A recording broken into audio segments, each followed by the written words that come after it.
ప్రార్థన అనే బడిలో మనం చాలా చదవాలి. ఇక నేను కూడా చదవాలి, మీరు చదవాలి, మనందరం చదవాలి. అసలు మన ప్రేయర్ లైఫ్ ఇది కాదు. అది మన ప్రార్థనా జీవితంలో ఎక్కాల్సిన మెట్లు ఎన్నో ఉన్నాయి. మనం ఇంకా 1వ తరగతిలో ఉన్నాం ప్రేయర్ లైఫ్లో. మన ప్రార్థన ఎంతసేపు ఏంటంటే అదేదో చిలక పలుకుల్లాగా కొన్ని పదాలు నేర్చుకున్నాం బైబిల్లో. అందరూ ప్రార్థన విని ఆ పదాలు పొందిక నేర్చుకొని అవి పలుకుతూ ఉంటాం. That is not a prayer. ప్రార్థన అనేది ఒక యాంత్రికంగా చేసుకెళ్ళేది కాదు. బ్రష్ చేస్తాం, తర్వాత స్నానం చేస్తాం, ఉద్యోగానికి వెళ్తాం, ఇంటి పనులు చేస్తాం, అవి అందులో మెకానికల్గా చేసుకెళ్ళిపోతాం మనం. అవునా? అవంతా మనకేం అందులో మన మనస్సు కానీ, మన దృష్టి కానీ, మన తలంపులు కానీ ఏమి ఎఫర్ట్ పెట్టాం. చెయ్యాలి, అలా చేసుకెళ్ళిపోతుంటాం. వంట కానీ చేసుకెళ్ళిపోతుంటాం. ప్రేయర్ అలా కాదు.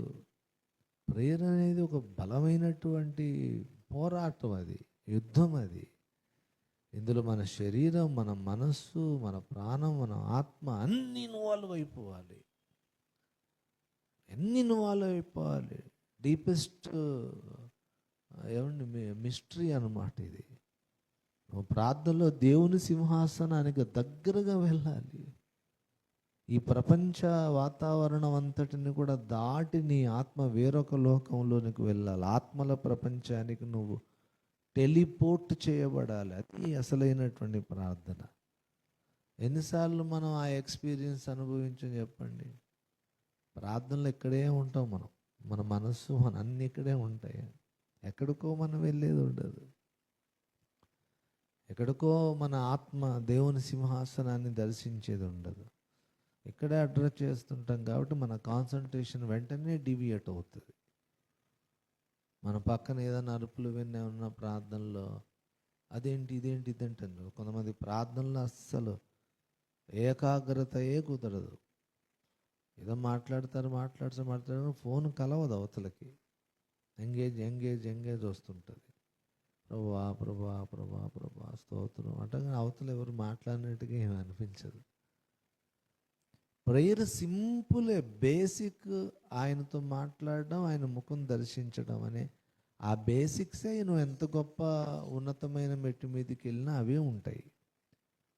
కానీ ఎదిగే కొద్దీ ప్రార్థన యొక్క విశాలత ఏంటో మనకు సంపూర్ణంగా అర్థమవుతుంది. ప్రార్థన కొరకు మనం ఒక బడి, ఈఎం బౌండ్స్ గారు అంటారు, స్కూల్ ఆఫ్ ప్రేయర్ అంటారు. ఆయన ప్రార్థననే బడిలో అని పిలుస్తాడు ఆయన. ఈ బడిలో మనం ఏ తరగతిలో ఉన్నామో అది మనకి దేవునికి మధ్యలో వ్యవహారం. అది నేనైతే వ్యక్తిగతంగా చెప్తాను. నేను 1వ తరగతిలో ఉన్నాను ప్రేయర్లో. ఇంకా 20 సంవత్సరాల సేవ. పాస్టర్ గారు ప్రార్థనలు చాలా ఎదిగిపోయారు అనుకుంటున్నారా? నేను 1వ తరగతిలో ఉన్నా. ఓపెన్గా చెబుతున్నా. నేను గంటల తరబడి ప్రార్థించిన 1వ తరగతి ప్రార్థనలా అనిపిస్తుంది నాకు. ఎందుకంటే ప్రార్థనలు పిహెచ్డి చదివిన వారిని నేను ఎరుగుదును. వాళ్ళ సాక్ష్యాలు విన్నాను. బక్సింగయ్య గారు, డిజిఎస్ దినకరన్ గారు, తర్వాత జాన్ హైడ్ భక్తుడు, తర్వాత రిచర్డ్ ఉమ్రాండ్ గారు, ఈఎం బౌండ్స్ గారు, ఇలాంటి పరమ భక్తుల ప్రార్థనా జీవితాన్ని నేను చదివాక నాకు అర్థమైంది ఏంటంటే నా ప్రేయర్ లైఫ్, వాళ్ళు పిహెచ్డి ప్రేయర్ లైఫ్ అయితే నాది 1వ తరగతి ప్రేయర్ లైఫ్ అనిపించింది. బక్సింగయ్య గారు ప్రార్థన 1-2 గంటలు కాదు, ఆయన 6-7 గంటలు మోకరించి ప్రార్థన చేస్తారు. ఒకసారి ఆయన ట్రైన్ దగ్గర ప్రార్థన చేస్తున్నాడు. ఆయనతో వచ్చినటువంటి సేవకుడేమో ఎక్కడికో ప్రయాణమే వెళ్తున్నారు. బక్సింగయ్య ఫెయిత్ ప్రేయర్ చూడండి. ఆయన ప్రార్థన చేస్తున్న ట్రైన్ దగ్గర నిలబడి ప్రార్థన చేస్తున్నాడు. ట్రైన్ టైం అయిపోతుంది. అందరూ సేవకులు సాదాసులు ట్రైన్ ఎక్కాలి.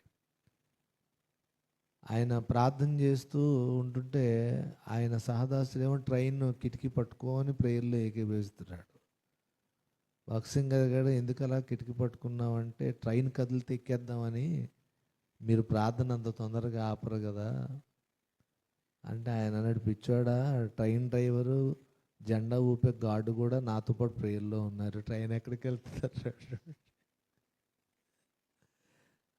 డ్రైవర్ గార్డు ఇక్కడే ఉన్నారు, నువ్వెందుకు టెన్షన్ పడుతున్నావు? ట్రైన్లో ఎక్కిభవించు పూర్తిగా, దాన్ని పట్టుకొని ఏమండి, అది వెళ్ళిపోతే ఎక్కేద్దాం అంటే మరి భక్సింగ్ గారు అందరిని వదిలేస్తాడు ఆయన. ఓవైపు ప్రేయర్ చేస్తున్నాడు, ఇంకోవైపు టైం అయిపోద్దాం, టైం అయిపోద్దాం, టైం అయిపోద్దాం అని ప్రార్థనలో కంగారు అనమాట. ఏమండి, అయ్యో టైం అయిపోతుంది, చిన్న ప్రార్థన చేసి అన్నాడు. వెళ్ళిపో అయితే, ప్రార్థన ఎందుకు?